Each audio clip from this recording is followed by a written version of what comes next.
Have you noticed how much people share these days?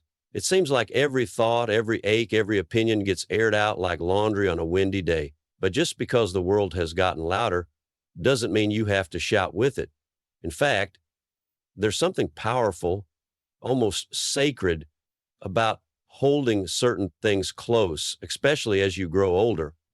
By the time you reach your 50s, 60s, or 70s, you've seen enough of life to know that not everything needs to be said. Not every truth needs an audience, and not every question deserves an answer. That's not secrecy, that's wisdom. There's dignity in being selective. There's strength in discretion.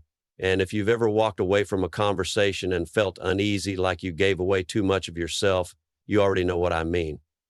You're not being rude. You're not being cold. You're simply protecting your peace. And you've earned that right. So here's a gentle reminder of 9 things you never need to explain, justify, or share unless you truly want to. These are the parts of your life that deserve shelter, not exposure. Let's begin with your health.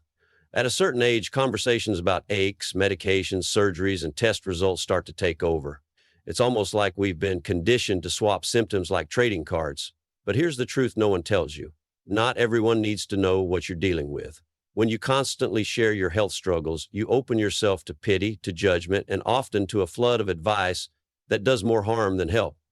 There's nothing wrong with opening up to people you trust, but if you notice others treating you differently, or if you leave those conversations feeling drained or exposed, that's a sign you are not your diagnosis. You are not your medication list. You are still you, and some details deserve to stay between you, your doctor, and the ones who've earned your trust, not just the ones who ask. Next comes money. And oh, how complicated it gets when finances enter the conversation. Whether you have a lot or you're simply getting by, your financial picture is personal. Too often when people know too much about your income, your savings, or your plans, their behavior starts to shift. Suddenly, someone who used to call just to say hello might be calling with a favor or offering opinions you never asked for.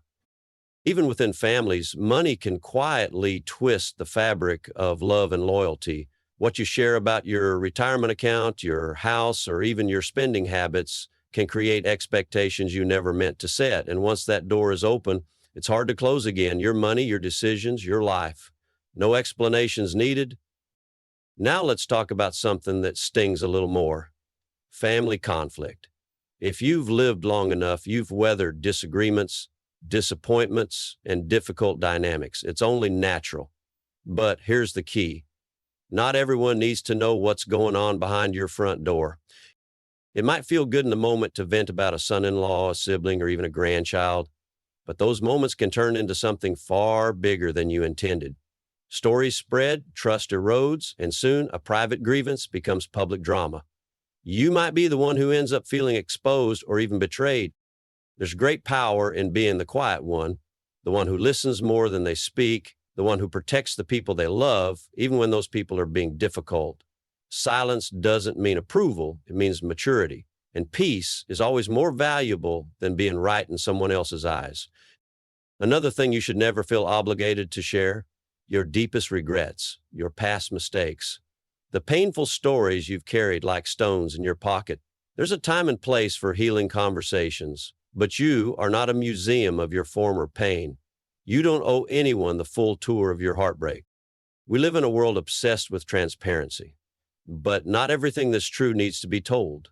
Sometimes the most powerful kind of growth is the kind you do quietly, privately, without turning every scar into a story for someone else's consumption. If it helps you to share, by all means do it with those who've earned that space, but never out of obligation.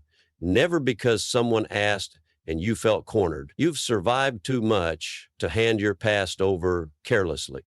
And as for your opinions, let's be honest. The older we get, the clearer we become about what we believe, about what we value, about what truly matters. But not everyone is ready to hear that clarity, especially in a world where people are more interested in arguing than understanding. Whether it's politics, religion, or how things used to be, you don't have to offer your opinion just because someone brings it up. In fact, it's often wiser to listen, nod, and smile, not out of weakness, but out of strength. Choosing your silence is not the same as losing your voice. It's a sign that your peace matters more than being right.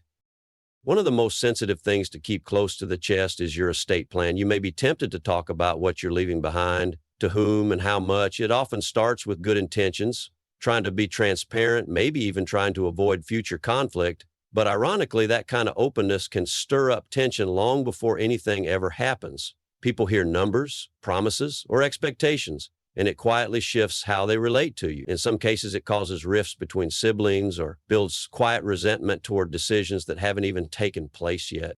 You are under no obligation to share the details of your will or your inheritance plans until the time is right, or unless it's absolutely necessary for legal or caregiving reasons. Planning your legacy is a deeply personal journey. It's about love, security, and wisdom, not performance or approval. Keeping it private protects your intentions and allows your decisions to come from a clear, thoughtful place rather than pressure or persuasion. If you've done the paperwork, appointed the right people, and made your wishes known legally, then you've done your part. You don't need to defend it over dinner or explain it under scrutiny. Now, let's talk about something practical but easily overlooked: your travel plans. In today's connected world, it's so tempting to post a photo, mention an upcoming trip, or casually tell someone we'll be out of town next week. But what often gets forgotten is how vulnerable that can make you. Whether it's a neighbor with a loose tongue or someone you don't know very well, revealing your whereabouts, especially when you're not home, can put your property and even your personal safety at risk. You never know who's listening, and unfortunately, not everyone has your best interest at heart. It's safer to share your stories after you return. Show the pictures, tell the tales, but keep the timing close until you're back on your own porch. It's not paranoia, it's precaution, and it's a simple habit that gives you more peace of mind, whether you're taking a weekend away or a trip across the world. Then there are those soft places inside you, the insecurities you carry, the things you wish you could change, the moments when you feel vulnerable, unsure, or simply tired of being strong. As you grow older, people sometimes forget that you're still navigating complex emotions. They assume you're the steady one, the wise one, the one who has it all figured out. But of course, you know better. There's nothing wrong with being vulnerable. In fact, there's great beauty in it. But not everyone deserves access to your inner world. Some people use your honesty as ammunition. Others may not know how to hold your words with care. That's why it's okay, more than okay, to be selective. Let your guard down only when the ground feels safe beneath you. Trust is earned, and your deepest truths should only be offered to those who've shown they can carry them gently.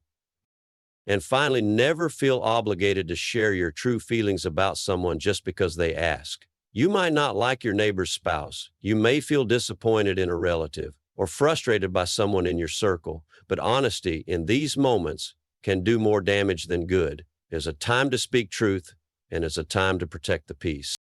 Sometimes the most gracious act you can offer is silence. Not because you're fake, but because you understand the value of restraint. You've learned that calling something out doesn't always fix it, that naming a flaw doesn't always inspire change, and that venting might feel good in the moment, but it often leaves a trail behind you. If someone asks you what you think and you're not ready or willing to answer, it's perfectly fine to say, "That's something I'd rather not get into." That's not avoidance, that's wisdom speaking.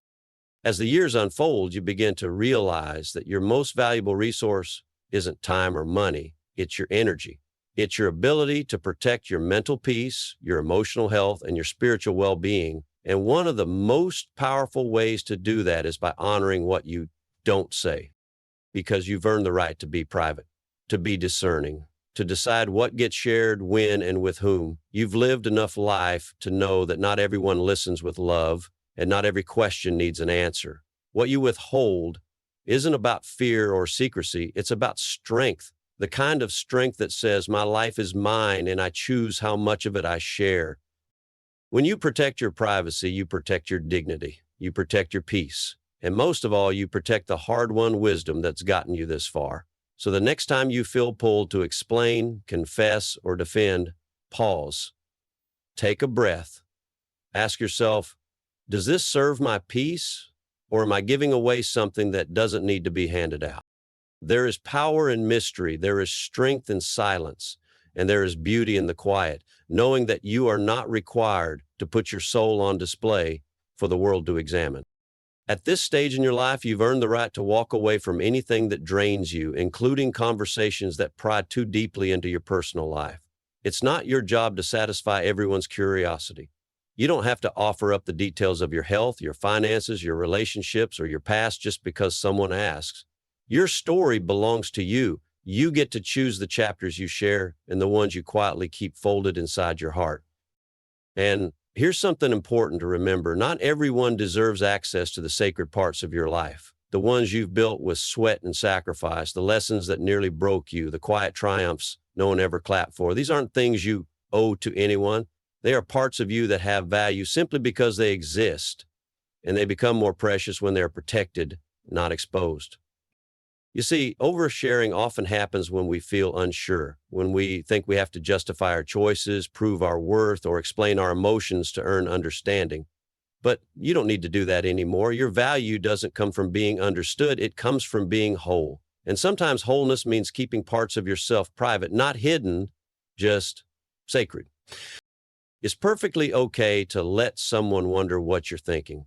It's okay to answer a question with a smile instead of a story. It's okay to nod, to listen, and then to move on without opening a door you don't want to walk through. People may push, they may prod, they may even try to guilt you into speaking more than you want to, but you are not responsible for making them comfortable at your expense. There's a kind of peace that comes with maturity, the kind that lets you sit in a room full of noise and still feel centered, the kind that helps you leave some things unsaid because you know your silence is stronger than any explanation. And when someone says, "You've changed," you can nod gently and think to yourself, "Yes, I've grown." When you no longer feel the need to explain yourself, you begin to reclaim your energy. You stop leaking it into places that don't feed your spirit. And what a relief that is, to no longer be tangled in everyone else's expectations, to not carry the weight of trying to be understood by people who may never have truly seen you, to simply be you, quietly, confidently, and completely. And this isn't about pushing people away. It's about drawing a soft line between what is yours and what you're willing to give. It's about recognizing that not every relationship is built to hold your truth. Some are meant for small talk and shared smiles. Others are deep wells of connection. Knowing the difference is a sign of wisdom. And yes, there will be times when you feel tempted to open up, to spill more than you intended. Maybe it's because someone seems genuinely kind, or maybe because it feels easier in the moment. But afterward, if you feel exposed, depleted, or regretful, that's your intuition whispering. That feeling is your compass, reminding you to be more careful next time. You can still be warm without being wide open. You can be kind without being transparent. You can offer your presence without offering your privacy. In fact, the more you protect your inner life, the more you'll notice a sense of calm returning. You'll feel less reactive, less drained, more grounded, like the roots of an old tree, steady and self-sustaining. And here's the most freeing truth of all. The people who truly love you, the ones who are meant to walk with you into this next season of life, will not need to know every detail to honor your heart. They'll love you in your quiet. They'll respect your silence. They'll sense the depth of your journey without needing a map of every stop along the way. So if you've ever wondered whether you're holding back too much, ask yourself this instead. Am I preserving my peace? Am I honoring my own boundaries? Am I giving from a place of strength, not obligation? Because those are the real questions, the ones that matter. Your life has been full of lessons, some beautiful, some painful, all important, and you get to decide which ones become stories you tell and which ones become quiet wisdom you carry. You've lived long enough to know that not everything needs to be shared to be valuable. Some truths grow stronger when they're tended to privately. So be the one who listens more than they speak, the one who holds their boundaries gently but firmly, the one who no longer feels guilty for keeping certain parts of life close. Because that's not selfish, that's self-respect. You've come this far with grace. You've earned your rest, your clarity, your right to peace. And the beautiful thing is, the less you explain, the more people start to recognize your strength. They begin to see that your silence is not emptiness, it's depth, it's discernment, it's the voice of someone who no longer needs to shout to be heard. And when someone finally asks, "Why don't you share more about yourself?" you can smile softly and say, "Because I've learned what's worth protecting."